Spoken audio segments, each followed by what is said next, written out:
करें। Very good evening students. आप लोग बार बार कह रहे थे कि मैम जो आपने हिंदी में पढ़ाया है उसे इंग्लिश में पढ़ाइए, तो इंग्लिश वाले बच्चे बार बार हिंदी कहते हैं और हिंदी वाले बच्चे बार बार इंग्लिश कहते हैं। तो मैं अब एक दिन हिंदी में उसी टॉपिक को सेम इंग्लिश में भी पढ़ा दूंगी और हिंदी में भी पढ़ा दूंगी, ठीक है। तो इसके लिए आप लोग वरीड मत होइए, ठीक है, क्योंकि मैं भी यूज्ड टू हूँ इंग्लिश में ही पढ़ाने के लिए। जब बच्चे मुझे हिंदी में कहते हैं तो मुझे भी कुछ एक सर्टेन प्लान करके पढ़ाना पड़ता है, कुछ भी नहीं पढ़ा देना होता है। तो उसके लिए आप वरीड मत होइए, टाइम टू टाइम आपको अपडेट मिल जाएगा, वेदर वो इंग्लिश में हो या हिंदी में हो। आपसे एक रिक्वेस्ट है कि चैनल को लाइक कीजिए, सब्सक्राइब कीजिए और ज्यादा से ज्यादा लोगों के साथ, फ्रेंड्स के साथ शेयर कीजिए, क्योंकि ये फ्री क्लासेस है। सिंपल सी बात है, हम आपसे कोई चार्जेस नहीं ले रहे हैं, ये फ्री क्लासेस है। तो आप सेमेस्टर 2 में, और ये आपका मेन पेपर है, तो जितना हो सकते हैं आप इसका एडवांटेज उठाइए, बेनिफिट उठाइए, हम आपसे यही कहेंगे, ठीक है। तो चलिए कम टू द क्लास और टॉपिक। आज आपके इंग्लिश वाले एसबीपीटी के बुक के अकॉर्डिंग चैप्टर 4 है एसेंशियल एलिमेंट ऑफ बिजनेस, ठीक है, बिजनेसमैन और सक्सेसफुल बिजनेस, ठीक है। तो यहाँ पर सिंपल समझिएगा, qualities of an successful businessman की बात हो रही है। तो हमने आपको बताया था when we talk about qualities, जब हम क्वालिटीज की बात करेंगे तो हम आपको बताए थे कि क्वालिटीज को दो तरह से बताया गया है, ठीक है। कौन कौन सी बताया गया है? बोर्न क्वालिटी और एक्वायर्ड क्वालिटी बताया गया है, ठीक है। Qualities are of two types, born quality और एक्वायर्ड क्वालिटी। बोर्न क्वालिटी को ही हम गॉड क्वालिटीज भी कहते हैं और गॉड गिफ्टेड भी कहते हैं। गॉड गिफ्टेड क्यों कहते हैं? क्योंकि ऑलरेडी हम जानते हैं कि बहुत सी कुछ चीजें ऐसी होती हैं कि हमें जब हम बॉर्न हुए हैं तो हम में है वो, ठीक है। लाइक किसी में देखते होगे कि डांस करने किसी को आता है बचपन से ही, उसमें इंटरेस्ट है, ठीक है। किसी को म्यूजिक में इंटरेस्ट है, किसी की राइटिंग स्किल्स बहुत अच्छी होती है। देखो, जो हमारे पास बॉर्न क्वालिटीज होती हैं उनमें हमें ज्यादा उनमें काम करने की जरूरत नहीं पड़ती है, क्योंकि वो ऑलरेडी हमारे में है। तो ये क्या होती हैं? ये हेरिडिटरी भी होती हैं। लाइक आपकी मदर फादर में कुछ वैसी क्वालिटी होगी तो आप में भी वो क्वालिटी आ जाती है। तो that qualities are known as born quality, clear है। और जब हम एक्वायर्ड क्वालिटी की बात करते हैं तो acquired qualities are those qualities which we acquired by taking some programs, ठीक है, by taking some programs. Like हम कोई ट्रेनिंग कर रहे हैं, कोई डेवलपमेंट प्रोग्राम्स कर रहे हैं, तो वो एक्वायर्ड क्वालिटी से हम में आती है। सिंपल समझो, आप कहीं जॉब के लिए जाते हो, आप कहीं जॉब ज्वाइन करते हो, तो आपको बोला जाता है कि अभी आपका ट्रेनिंग पीरियड चलेगा। तो ट्रेनिंग पीरियड के समय आपको सैलरी जो है हाफ दी जाती है और आफ्टर ट्रेनिंग पीरियड आपको फुल सैलरी मिलने लगती है। तो ट्रेनिंग क्यों दी जाती है? ट्रेनिंग इसलिए दी जाती है कि उस काम को आप प्रॉपरली सीख लें और उस तरीके से करें, तो वो आपकी अपनी कैपेबिलिटी को एनहांस करता है, यानी बढ़ाता है, ठीक है। आपकी क्वालिटी को इंक्रीज करता है, आपके वर्किंग स्टाइल को इंक्रीज करता है, आपके स्किल्स को इंक्रीज करता है। किसको इंक्रीज करता है? तो स्किल को इंक्रीज करता है। अब हम लोग कुछ पॉइंट्स डिस्कस करेंगे अकॉर्डिंग टू बुक। ये सिंपल आपको समझ में आ जाएगा कि एक सक्सेसफुल बिजनेसमैन की जब हम क्वालिटीज की बात करेंगे तो it is of two types. First is born quality and second is acquired quality. Born qualities are God gifted quality which is in us by birth, ठीक है। और acquired qualities are those qualities which we acquired by taking some initiative by training development programs। तो अब आपकी जब बात करते हैं हम कि डिफरेंट सक्सेसफुल बिजनेसमैन ने और डिफरेंट बिजनेस ऑथर्स ने डेफिनेशन दिए, लाइक हेनरी फोर्ड ने दिया है, एफ.डब्ल्यू. टेलर ने दिया है, डिक्सी ने दिया है, बट हम ज्यादा डीप में डेफिनेशंस में नहीं जाएंगे। सिंपल समझिएगा कि अगर हम business success depend on the description, business ethics, ability, training and skills, ठीक है। यही चीज को बता रहा है कि आज हम में जो भी क्वालिटीज आ रही है तो वो एक्वायर्ड क्वालिटीज के थ्रू आ रही है। तो एक्वायर्ड क्वालिटीज में क्या होता है, जो हमारी ट्रेनिंग और डेवलपमेंट और स्किल्स के थ्रू हमारी क्वालिटी को इनहांस करता है यानी बढ़ाता है। उसके बाद इसके कुछ फीचर्स हैं आपके essential, there are some essential elements, ठीक है, essential element of success of business और business, how business will succeed और बिजनेस हमारा कैसे सक्सेस की तरफ बढ़ेगा।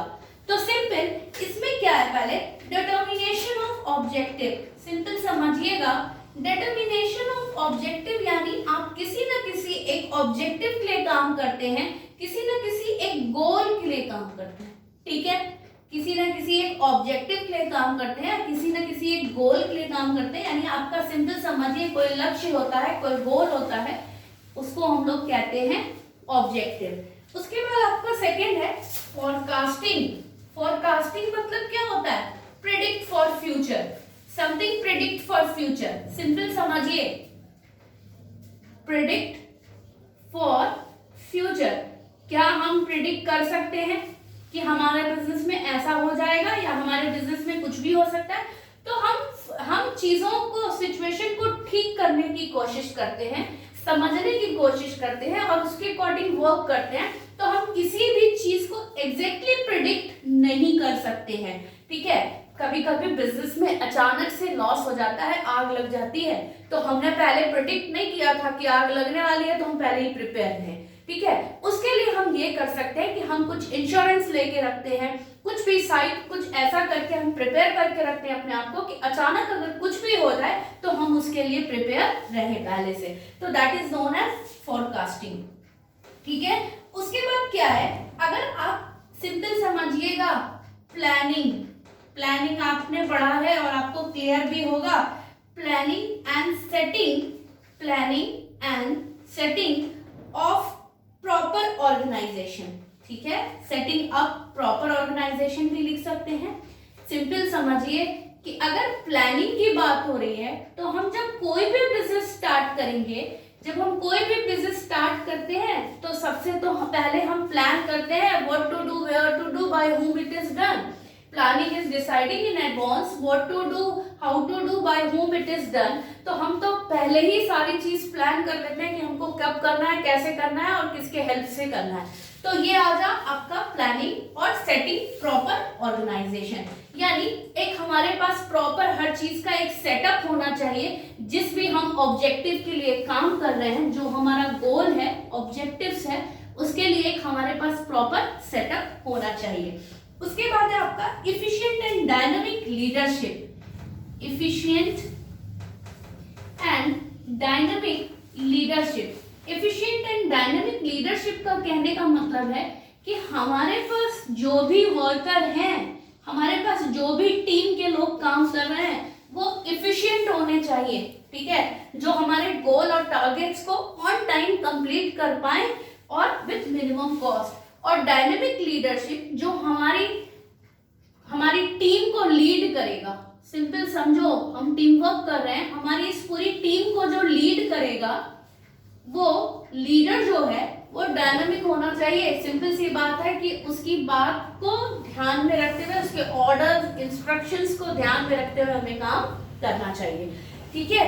उसके बाद है आपके पास एडिक्वेट फिनेंस, एडिक्वेट फिनेंस यानी हमारे पास जितने हमें पैसे की रिक्वायरमेंट है, फिनेंस की रिक्वायरमेंट है, उस अकॉर्डिंग हम बिजनेस में पैसा लगाते हैं। और कभी कभी हमें पैसे की कमी हो जाती है ना, लैकिंग ऑफ मनी। अगर हम पैसे की कमी की बात करें तो हम क्या करते हैं, या किसी से बैंक से लोन लेते हैं, किसी फाइनेंशियल इंस्टीट्यूशन से लोन लेते हैं, या किसी पर्सन से लोन लेते हैं। तो these are the part of finance कि अगर हम फाइनेंस, हमको कहीं से भी रिक्वायरमेंट होगी तो हम फाइनेंस की जो भी हमारी फाइनेंस की जरूरत है तो उसको हम पैसे की कमी को पूरा करते हैं by taking certain loans by financial institution और सम बैंक्स और बाय सम पर्संस, ठीक है। उसके बाद है आपका next point research and development, है ना, facilities of research and development. Facilities of research and development बोलिए या R&D का फुल फॉर्म जान लीजिएगा, कहीं कहीं आप देखते होंगे R&D का वर्ड यूज होता है। तो R&D मतलब होता है रिसर्च एंड डेवलपमेंट। तो रिसर्च एंड डेवलपमेंट मतलब आज आप किसी भी तरह का बिजनेस कर रहे हो, किसी प्रोडक्ट से रिलेटेड आप काम कर रहे हो, you are making any type of product, कोई प्रोडक्ट बना रहे हैं, जो भी बना रहे हैं आप, ठीक है। तो अगर आप कोई प्रोडक्ट बना रहे हैं तो टाइम टू टाइम इसके ऊपर आप रिसर्च करते हो, है ना, कि अभी हमारे कंज्यूमर की क्या नीड्स है, इस कंज्यूमर की नीड्स को हम कैसे इसमें कुछ चेंज करके और पूरा कर सकते हैं, ठीक है। कभी कभी आप देखते होंगे डिफरेंट कलर्स की डिमांड होती है किसी प्रोडक्ट के बारे में, डिफरेंट कलर्स की बात होती है, साइजेस की बात होती है, शेप्स की बात होती है। तो these all are the part of R&D यानी रिसर्च एंड डेवलपमेंट, कि टाइम टू टाइम हमने किसी भी प्रोडक्ट में बदलाव करते रहते हैं, चेंजेस करते रहते हैं according to the need of consumer.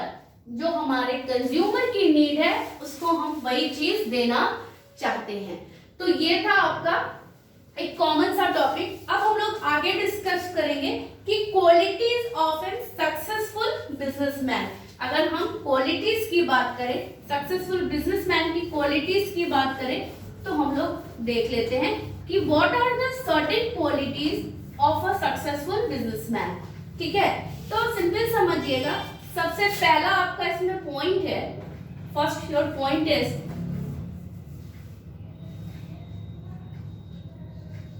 Influential, और इन्फ्लुएंस भी लिख सकते हैं और इन्फ्लुएंट पर्सनालिटी भी लिख सकते हैं, राइट।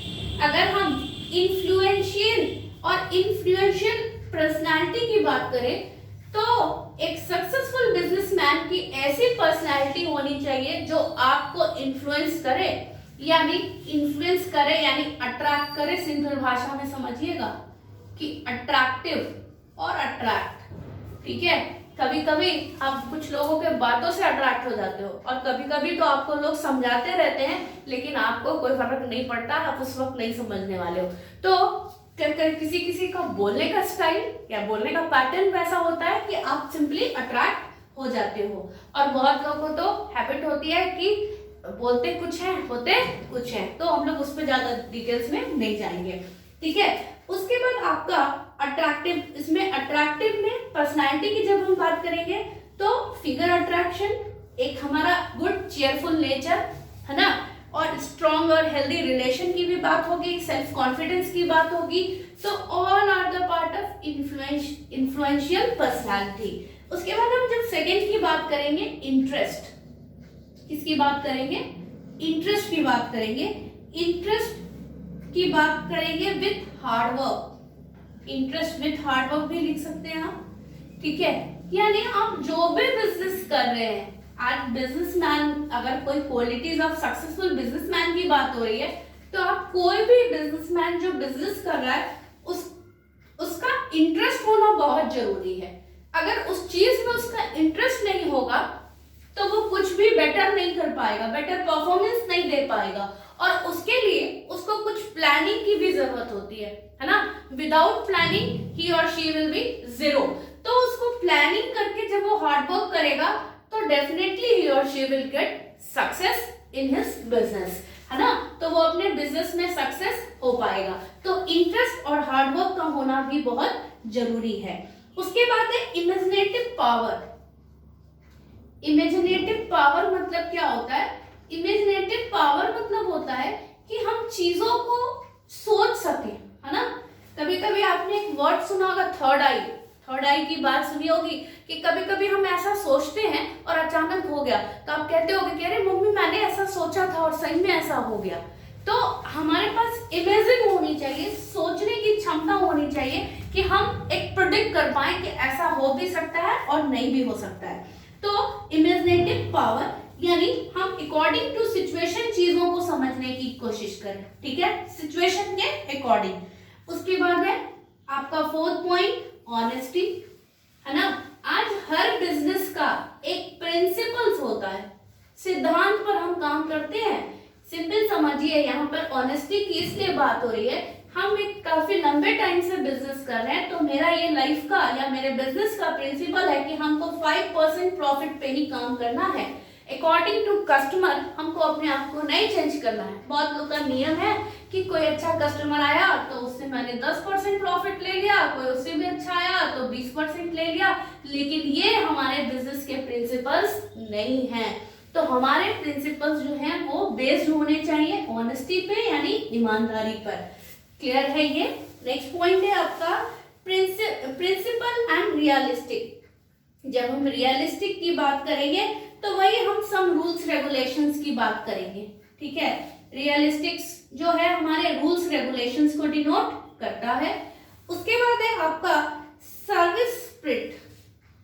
सर्विस प्रोवाइडर भी बोल सकते हैं और सर्विस स्पिरिट भी बोल सकते हैं। सिंपल समझिएगा, यहाँ पर जब हम सर्विस स्पिरिट की बात करेंगे तो यहाँ पर आपका एक चीज और आ जाएगा। क्या आ जाएगा? तो आपका आ जाएगा कस्टमर सेटिस्फेक्शन आ जाएगा। यहाँ पर कस्टमर सेटिस्फेक्शन क्यों आ जाएगा? आज आप मार्केट में बिजनेस कर रहे हो, गुड और सर्विसेज प्रोवाइड कर रहे हो, तो आप जब भी गुड और सर्विसेज जो आप प्रोवाइड कर रहे हो अपने कस्टमर को, तो अगर आप अच्छा उससे ट्रीट करते हो, बिहेव करते हो और वो ज्यादा से ज्यादा आपके पास आके सेटिस्फाइड होता है, तो वो हमेशा आपके पास आएगा। इसीलिए हमारा मेन मकसद क्या होता है? प्रॉफिट करना, अर्न हमारा है मकसद, लेकिन पहले हमारा मकसद है कि हम उसको अच्छी सर्विस प्रोवाइड करें, तब तो वो मेरे पास बार बार आएगा, और बार बार आएगा तो प्रॉफिट तो हमें होना ही होना है, ठीक है। आपका कस्टमर अगर आपके पास बार बार आ रहा है, मतलब है कि मार्केट में आपकी गुडविल अच्छी है, आपकी रेपो अच्छी है, तभी आपका कस्टमर इस रेपो पर आ रहा है आपके। क्लियर है? उसके बाद आपका नेक्स्ट पॉइंट जो है वो है आपका vocational qualification, education and training, ठीक है। आज आप जिस भी फील्ड से रिलेटेड हो, क्वालिफिकेशन की बात हो रही है, आप जिस भी फील्ड से रिलेटेड हो उस चीज का आपके पास प्रॉपर नॉलेज, क्वालिफिकेशन और एजुकेशन की बात हो रही है, होना चाहिए, यानी आपको आना चाहिए। और नहीं तो क्या करते हैं हम ट्रेनिंग डेवलपमेंट्स प्रोग्राम लेके अपनी स्किल्स को इनहांस करते हैं, बढ़ाते हैं, जिससे कि हम ज्यादा लंबे समय तक मार्केट में सरवाइव कर पाए। और जब हम मार्केट में लंबे समय तक सरवाइव करेंगे, हम कंपटीशन फेस कर रहे हैं, तो हमें प्रॉफिट तो होगा ही होगा, क्योंकि कंटिन्यूअसली हम अपने स्किल्स पे ध्यान दे रहे हैं, अपने स्किल्स को इनहांस कर रहे हैं, ठीक है। उसके लिए हम कुछ ना कुछ टाइम टू टाइम अपने में चेंजेस, कुछ एक्स्ट्रा क्वालिफिकेशंस के लिए भी हम काम करते हैं। उसके बाद आपका थिंकिंग पावर। थिंकिंग पावर जो है वो डिसीजन मेकर होता है। सिंपल समझिएगा, जब आप थिंकिंग की बात करिएगा ना, थिंकिंग पावर की, तो डिसीजन मेकर भी आप कह सकते हैं कि आपको आप में डिसीजन लेने की क्षमता होनी चाहिए, है ना। क्विक डिसीजन आप किसी भी चीज का ले सके। अब बिजनेस में किसी भी तरह का उतार चढ़ाव हो रहा है, तो आप जल्दी से उसमें डिसीजन लेना है, हाँ या ना। कभी कभी देखते होंगे कि हम बहुत सी चीजों में हम लोग डिसीजन नहीं ले पाते हैं। तो इंडिपेंडेंट थिंकर, जब थिंकिंग पावर आपके पास होगा इंडिपेंडेंट, आप किसी पे डिपेंड नहीं रहिएगा, तो you can take the certain decisions. आप सर्टेन डिसीजंस आसानी से ले सकते हैं, कोई भी इनिशिएटिव ले सकते हैं कि कहां पर आपको क्या बदलाव करना है। उसके बाद आपका क्या है? डिसिप्लिन। बिजनेस में डिसिप्लिन का होना भी बहुत जरूरी है। डिसिप्लिन अगर हम बात करें तो सिंपल समझिएगा, डिसिप्लिन इंडिकेट करता है हमारे टाइम को, हमारे वर्किंग को और हमारे टाइम को। वर्किंग यानी वर्किंग आवर को डिनोट करता है कि अगर हमारा ऑफिस का टाइम 9 बजे आना है तो आना है, और 5 बजे तक हमारा ऑफिस का टाइमिंग है, तो 5 o'clock तक हमें वहां पर रहना है। तो हर चीज में आज वर्किंग डिसिप्लिन भी होता है, काम करने का भी एक डिसिप्लिन होता है कि हम इस समय काम करेंगे तो करेंगे। तो ये था आपका डिसिप्लिन कि हर चीज का एक टाइम टेबल होना चाहिए, प्रॉपर टाइम पर हमें वर्क करना चाहिए। और हमने मान लीजिए आज के लिए इतना प्लान किया है, तो हमें इसको आज के टारगेट के अकॉर्डिंग इसको हमको फिनिश कर लेना है। तो दैट इज नोन एज, और that is a part of discipline. Discipline with cooperative nature भी है, क्योंकि आज आपको अगर एक दूसरे से कोऑपरेशन नहीं मिलेगा तो आपके जो भी गोल्स और टारगेट्स हैं वो कंप्लीट नहीं हो पाएंगे ऑन टाइम। वही आपका अगर आपस में एम्प्लॉय का कॉपरेशन होगा तो भी आपके गोल्स और टारगेट्स अचीव हो पाएंगे ऑन टाइम। उसके बाद है आपका अदर क्वालिटीज। अदर क्वालिटीज में आपका क्या होगा कि जो भी है पेशेंसली सबको डील करना, ठीक है, पेशेंसली यानी धैर्यपूर्वक डील करना। आप इसमें 1-2 कर सकते हैं। किसी भी चीज को ऑन टाइम हमारे काम को कंप्लीट करना, ठीक है, with minimum cost. Minimum cost की भी बात हो सकती है यहाँ पर, ठीक है। इसमें क्या है, इसमें आपको थोड़ा सा कुछ बेसिक चीजों को लेते हुए ध्यान में रखना होगा। लाइक हम जो काम कर रहे हैं वो करेजियस होके करेंगे, ठीक है, बहुत एक्टिव होके करेंगे, चीजों को लाइटली लेंगे, पेशेंसफुली हम हैंडल करेंगे सिचुएशंस को, ठीक है। डिसीजन मेकिंग का हमारे पास पावर होना चाहिए जो हम इजीली डिसीजन ले सकें। यहाँ पर फिर हमारे मैनेजरियल एबिलिटीज की भी बात होगी। मैनेजरियल एबिलिटीज की इसलिए बात होगी कि जो भी हमारे यहाँ एम्प्लॉयज काम कर रहे हैं उनमें उनकी क्या क्षमता है ना, तो एबिलिटीज की भी बात होगी। This is also part of managerial ability. और उसके बाद है कि आप कोई भी बिजनेस कर रहे हैं तो आपसी यानी एम्प्लॉयज के बीच में कॉपरेशन का होना बहुत जरूरी है। अगर एम्प्लॉयज के बीच में प्रॉपर कॉपरेशन है तो they will easily accomplish the targets and goal, है ना, जो भी गोल्स के लिए वो काम कर रहे हैं वो इजीली अचीव हो पाएंगे। तो ये था आपका 4th चैप्टर जो मैंने उस दिन हिंदी में बताया था कि सक्सेसफुल बिजनेसमैन की क्या क्वालिटीज होती हैं। आज मैंने इसको इंग्लिश में बता दिया है। और अगर आपको लिखना होता है तो मुझे मैसेज कर दिया करो, तो मैं 2 मिनट वेट करूंगी, नहीं तो मेरे पढ़ाने वक्त मेरे भी ध्यान से निकल जाता है कि आपको लिखना भी है, ठीक है। लेकिन हाँ, आपसे एक रिक्वेस्ट है कि अगर आपको नोट्स चाहिए तो उसके लिए आपको मेरे चैनल को सब्सक्राइब करना पड़ेगा, तो आपको नोट्स भी इजीली अवेलेबल हो जाएगा, ठीक है। Thank you and have a nice day. Notes के लिए मुझको वही उपाय करना पड़ेगा।